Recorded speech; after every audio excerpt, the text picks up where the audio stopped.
Middle class and poor white men get their rage from realizing that the promise of their white skin being all they needed was a lie.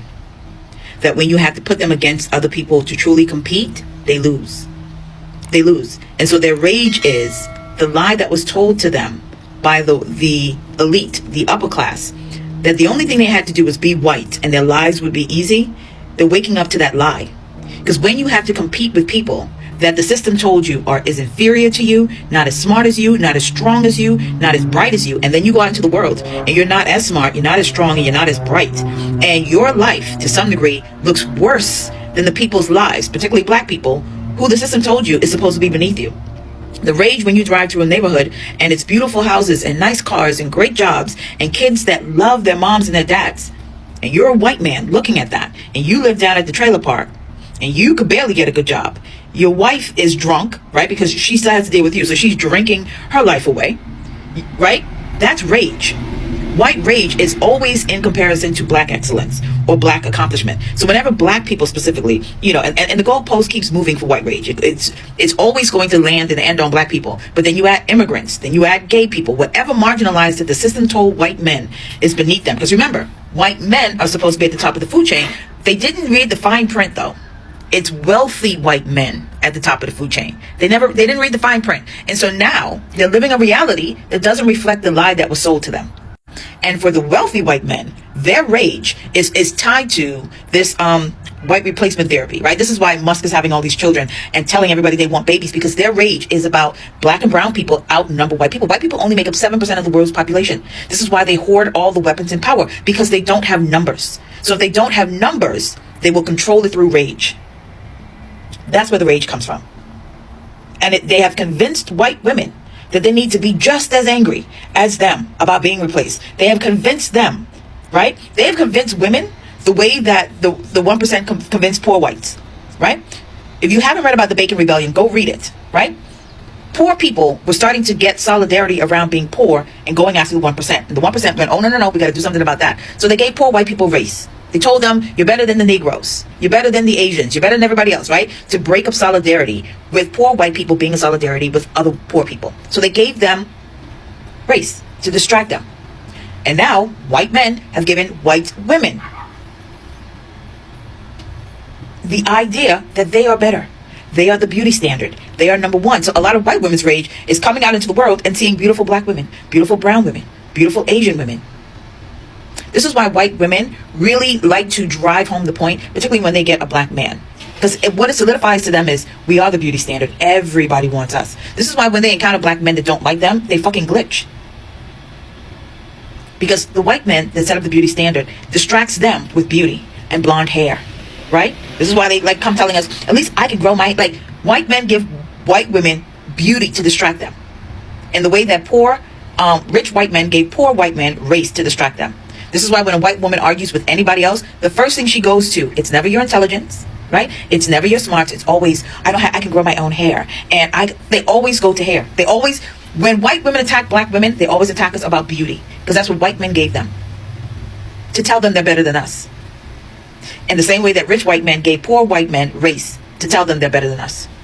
When people ask me why I was such a diehard Trump supporter, this was the reason why. Because of this comment right here, I felt like this. I felt like that in 2024, that white men were the only people who were legally discriminated against. In fact, I'll take it a step further. It was the white, straight, Christian, conservative male that would be discriminated against in 2024 in the United States of America. We had tolerance for everyone else but us. And truth be told, it wasn't until I realized how ignorant and uneducated I truly was that I began to think and feel and live differently. Growing up in a society and a system that by design centers and caters white, straight, Christian males, anytime you see any other type of inclusivity, any type of diversity, equity, and inclusion, it will begin to feel like oppression.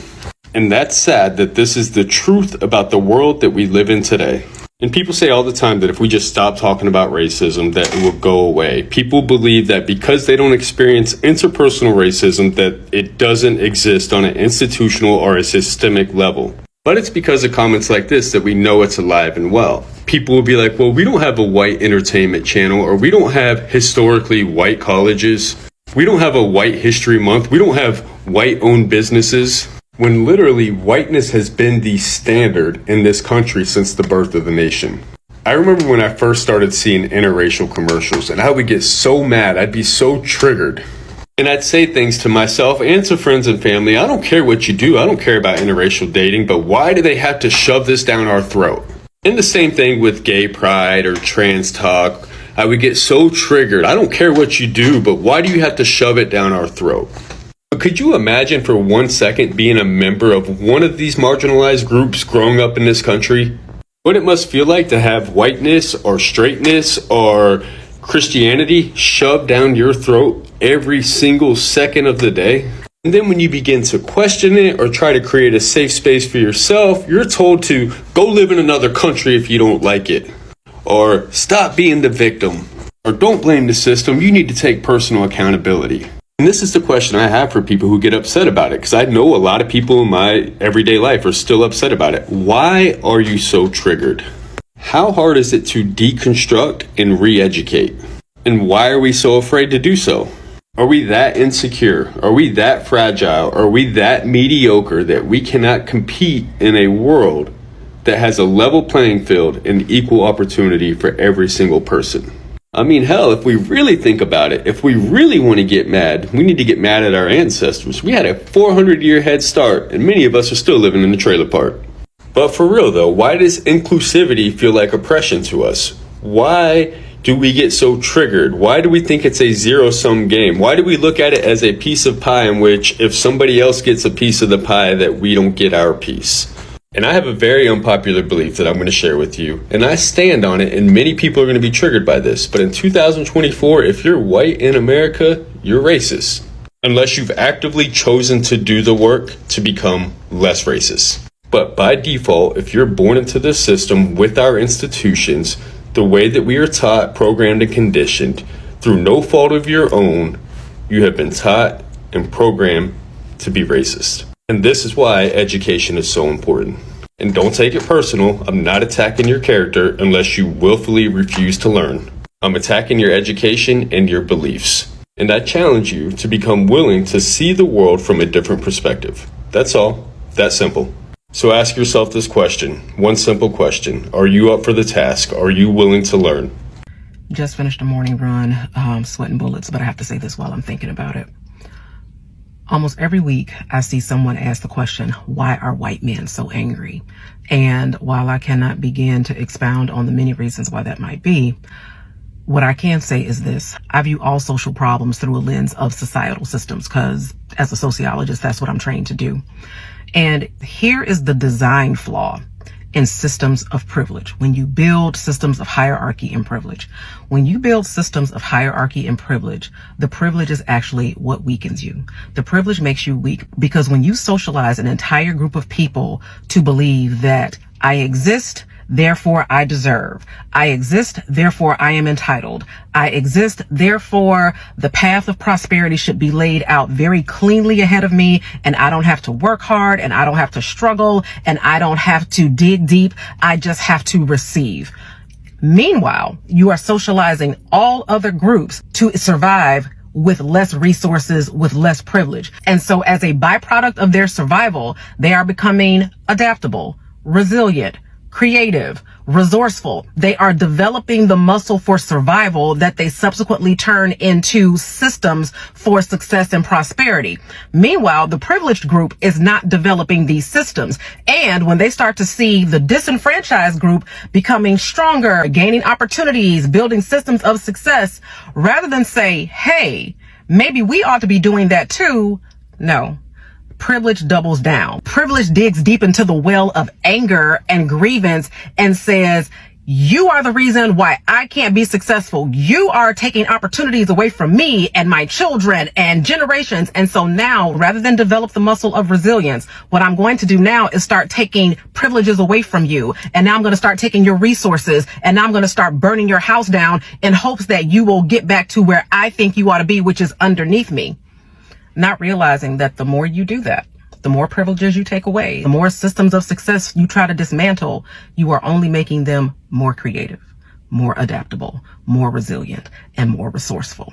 So it becomes this Ouroboros, this snake eating its own tail, because the very system that you designed to uplift yourself is actually the one that is putting you far behind, because you never develop the muscle, the work ethic, the resilience, the innovation, and the creativity as the disenfranchised group.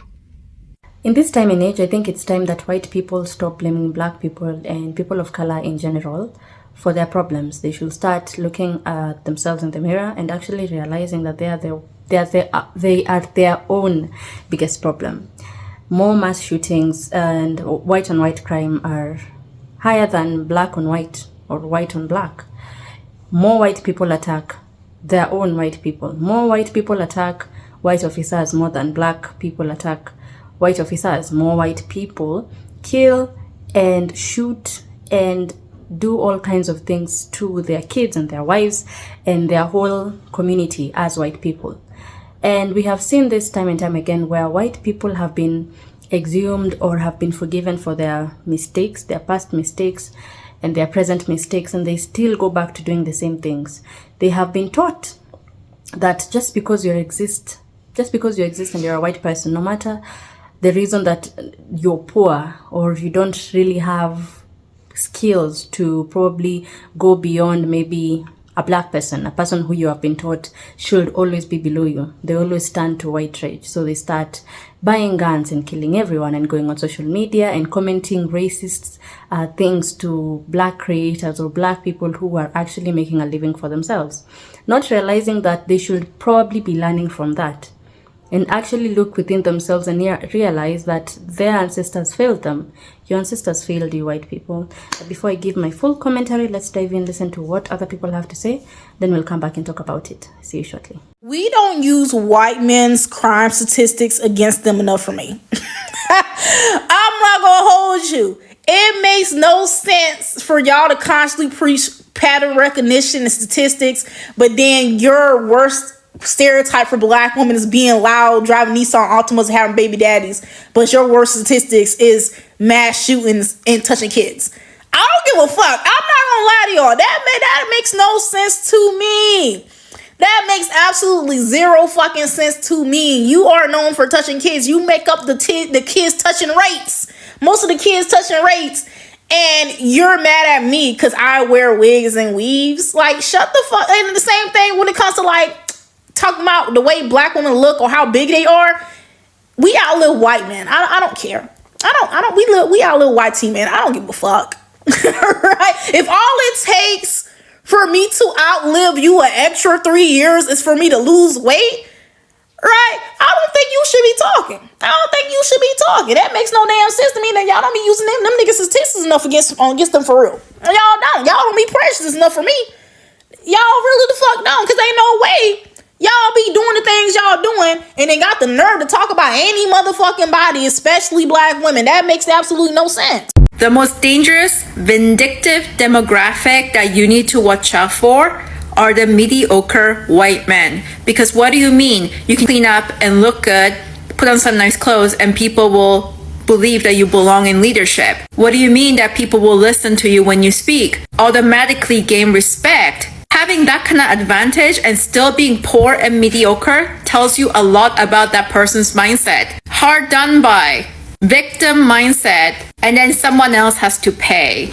Look at the majority of the supremacist movement and who actually funds that movement. Who's the majority in the movement? You may think that the most privileged white men are the movement, but that's not true. The bottom of the hierarchy think that this is the way to gain power. I'm still gonna include the liberal, mediocre white men in this group because they just found their way of coping to coast being mediocre. They benefit off of other people's labor. That's their strategy. They love to be low effort, coast, and they believe that's their right and entitlement.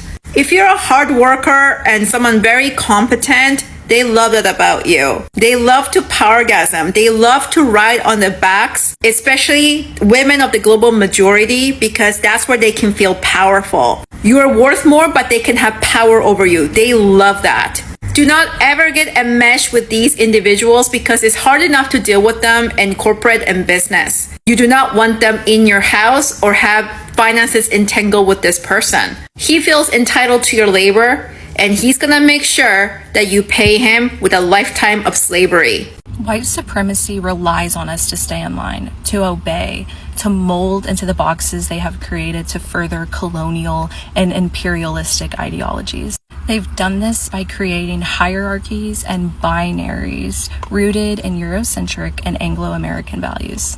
White people created binaries as a tool for their colonization by labeling those they were colonizing and by labeling those that were living outside the binary as savage or barbaric. They did this to justify the Atlantic slave trade. They did this to justify the forced removal of Native Americans from their land. They do it to justify the genocide in Palestine. These binaries that tell us we are male, female, disabled, able-bodied, straight, gay, rich, poor, they're all made up. They're made up to control us and to exploit us. We are indoctrinated to obey authority. So we blindly believe, or we force ourselves to conform into these boxes, giving up our freedom. You are not free if you exist in the confines of the binary. When you exist outside of the binary, you're harder to control. You're harder to exploit for your labor. That's why we see the people who disobey authority and the people who live outside the binary, they're oppressed, they're criminalized, they have campaigns denying their existence just for being free. Freedom is something this country goes so hard for, and it's all an illusion. You have been led to believe you're free, and you blindly follow these white supremacist foundations that tell you who and what you can be. I was just rereading this book, Mediocre, here, and it reminds me of a passage that I just read. Listen to this. When I talk about mediocrity, I'm talking about the ways in which we can't imagine an America where women aren't sexually harassed at work, where our young people of color aren't funneled into under-resourced schools, all because it would challenge the idea of white male as the center of our country. This is not a benign mediocrity. It is brutal. It is a mediocrity that maintains a violent, sexist, racist status quo that robs us of our most promising of true greatness. I think that passage encompasses what I and a lot of other people mean when we say mediocre white man. We're not talking about this benign thing that's a little funny to laugh at. We're talking about an act of violence towards marginalized people in our society that is seen as the status quo, that is seen as normal. His mediocrity is seen as normal, and that is the thing that we need to change. Not just get rid of individuals who cause problematic things online. We should also do that as well. But we should change the mindset of a generation. A group of men are growing up thinking that that guy is normal. White people blame us for their problems. Let me give you a prime example. I'm in Roseburg, Oregon, right? You got a bunch of white meth addicts. They can't stop doing meth. They love meth. Meth is like water to them. And they blame black people for that. I hired a farmhand who was he identifies as a white guy, but he's fucking Hispanic. And he's sitting there talking about how, well, I used to have problems with black people because we used to blame them for their problems. You're blaming us for your problems. They are so used to us being slaves. They are so used to us cleaning their fucking houses, taking care of their goddamn kids, tending to their fucking fields, to the point where they cannot function on their own. Many of them, they're like children. Like stupid, meth addict, inbred children. So I want you to understand something, right? Some of the animosity that you're seeing, like in places like Roseburg, Oregon, very, very white town, it's because they can't stop doing meth. They can't stop banging their fucking sister, so they want to blame you for it, for their own bullshit meth-fueled actions. We will police every damn thing, but God forbid somebody investigate and intervene and apprehend these white men. They are easily the most dangerous demographic in this country. And every day we sit around with our fucking thumbs in our asses going like, what? But which bathroom are you going to use? What the fuck? What the fuck? I'm crashing out thinking about all of the violence that we are enduring because white cis men and Christianity are fucking literally everything up. And we're talking about what bathrooms we use. You don't want to give the money to the schools? These people are out to kill us all. And it's also they can protect white men. Mediocre white men at that. Like, useless. I think I'll start off by saying that Caucasian women should be held accountable for raising mass shooters, the same way women of color are held accountable or are always blamed for raising thugs. We always hear that when a black person has been caught doing maybe something, black people are not allowed they're not allowed individuality. So if you do something that is against the law, it means that you have failed the whole community. You have failed all the black people. You're not allowed individuality or to exist as your own person. And that's why we have so many white people constantly, when they hear that maybe a black person has probably killed or done something that is against the law, they usually say black people, not that one black person. They say black people, and they only put people as an individual. They only put black people as an individual when that black person has probably attacked someone, specifically a white person, and now has to be known by everyone else. And it's very sad, and it's not a good thing. And these white women should be held accountable because they are consistently releasing these people out to the open, out to other people, and they have raised them with this rage and this black energy that they have inside them, where they feel that if they don't get away with what they wanted, they can easily just take someone's lives. And that's why we have so many white women afraid of the men in their own house. They're afraid of their husbands, they're afraid of their fathers, they're afraid of their kids. Because white men are the most dangerous people in America. They are so dangerous, they're even feared in their own houses by their women.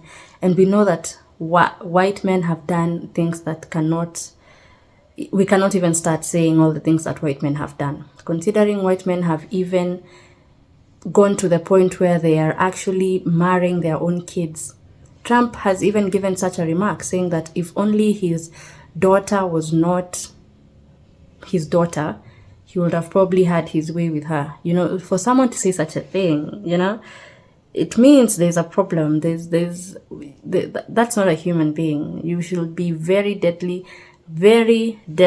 afraid of that person. Because what can that person do to their own daughter? If they can do that to their own daughter, or they can say such things about their own daughter, what can they do to you? And I'm so glad that I'm seeing so many white people now waking up and realizing that whatever they have been taught by history is not actually what is true, because they have been raised to be mediocre and to say that, as long as the system allows me to live better than every other person, people of color or whatever, as long as this system shows me a good time and hurts other people, I don't care. I don't care if it hurts other people. I don't care about them. It's about me. Realizing that without these people of color, you are also you're not going to get to where you need to be. You need everyone that is in America to hold hands and actually take probably a regime down or build your own country. Because mind you, right now, like you supported Trump, sending back immigrants. So many white people supported it, and now they're suffering because of that they supported, because they have been brainwashed to believe that immigrants and probably people of color should not be as successful as so many of them are. If I am a white person and you're doing better than me, I become angry, and then I become a killer. I just want to kill. I am so enraged. I want to, do, very hard drugs and, hit my wife, hit my kids, just be a very, very violent person. And consistently blaming your problems on black people and people of color is a thing of the past. And right now with technology, if you do not take your time and actually learn where your problems are coming from, it just means that you're arrogant. It means you're arrogant. If you are still at a place where you look at someone and see that they don't share the same skin color as you, and then you choose to be a racist towards them, if you're actually a racist in this time in age, you are a very arrogant person. I will hold this here because I don't want to say what I want to say, with words, because you are very arrogant. It doesn't make sense. If you just hate someone because of a certain skin color, and you know that your own white people are the ones who are killing more of you, and you have literally never even encountered a black person or a black person be mean or rude or threatening to you, but you just hate them, then what are you doing? You should improve. You should improve. Sit down, take classes where you actually understand your history and why you are where you are and why you have been carrying this anger and this darkness inside you. And, after seeing, people of color actually winning, instead of, white people actually learning from that and actually realizing, oh, there's something missing within me that I should probably learn from these black people, or I should improve on so I can maybe be in a healthy competition with these black people. You go back to your old ways where you start being racist, you go and attack these black people. And that's why we have these stories of black people had built their own city, and this city was actually, flourishing and actually doing well. But when white people saw that, they went and burnt it down, killed so many of those black people, lynched what kind of anger and what kind of ugliness do you have to have inside you that you can't even stand to see people separate themselves? They're literally not, if your excuse was that they were actually taking jobs from you, they literally separated themselves from you. They excused themselves so that you can have whatever you wanted. So after they have excused themselves and they're actually living a good, nice life, it affects you again. You don't like seeing that either. So you go and you burn it down and you try and do whatever you need to do to make sure that those particular people do not strive in this life, that they do not excel. Funny enough, however much you want to think that this white rage and this burning and constant fight with black people is actually improving you, it's really not. It's actually improving black people. It is actually empowering black people, because black people are learning how to maneuver in such certain situations. They're learning how to adapt. They have literally grown from nothing. Mind you, never paid them their reparations. They had to build what they have from zero. White people have stolen, have killed, have done crazy things to make sure that they are where they are. White people are still mining so much and taking so much from Africa right now. They're still taking so much from a whole continent. And they still fight actually on who deserves those resources. Not the African people. No, Germany will fight England, or England will fight America, or America will fight Asia, or Asia will fight. There's a constant battle on who deserves African minerals and African whatever Africa has. They just want everything that comes from that. Not because they deserve it, but because they can't handle not having what other people have, and actually it being so useful to the world. Because we know that diamonds and gold and most of these oils and all that come mainly from Africa. We know that, right? So white people have never built anything from themselves. Mind you, they have never also been given anything. They've never been given minerals. So they have had to constantly take from other people, taking and taking and taking and taking. And you think that you're ever going to live a good life after your history, after not acknowledging what and how bad your history has done certain people. You think you're going to be at peace within your soul when you haven't even tried to understand the side of these people who have been hurt by your people. You think you're going to live and sleep well and continue living, and not acknowledging how bad black people have been treated in your country by people who look like you. And you actually want to support those people who look like you in making sure that black people do not excel. Privilege is weakening you. That is something that you're not understanding, and that is what these elites are feeding off of. They are feeding off of you not winning, because once you don't win, you blame the wrong people. You do not blame the elites. No, you don't blame the elites, the billionaires, the people who do not pay taxes. You blame people who are actually on the ground with you, suffering the same or actually winning the same as you. All these groceries, bills going up, things are actually becoming so expensive right now. And you're not actually understanding that black people are actually living in the same situation that you as a white person is living as, but Trump isn't. Elon Musk isn't. Jeff Bezos isn't. And Bill Gates isn't. But you want to fight people who are actually trying to survive the same way you are. And then you want to tell me that you have also not been colonized. You have been colonized and you have been conditioned to believe something that is not right, so that it can distract you from actually looking into what is the problem with America, to what is the problem with you yourself and the people who look like you. And I hope you've learned something today. And I hope white people can actually sit down and see that there's something wrong with them and they cannot prosper until they realize that and actually work against what they have been taught all their lives. You can literally create a new reality for yourself. You do not have to follow what you have been taught. Okay? Okay. And I hope you've learned something. If you have, kindly consider sharing with your friends and family as we continue to grow and learn together. If you'd like, kindly also consider subscribing, and I'd hope to see you in the next video. If you do have a comment about this particular video, I'd like to interact with you down in the comment section below. If you'd also like to support me in another way, I do have a Buy Me a Coffee link also in the description below. I will truly, truly appreciate it, and I hope to see you in the next video. Goodbye.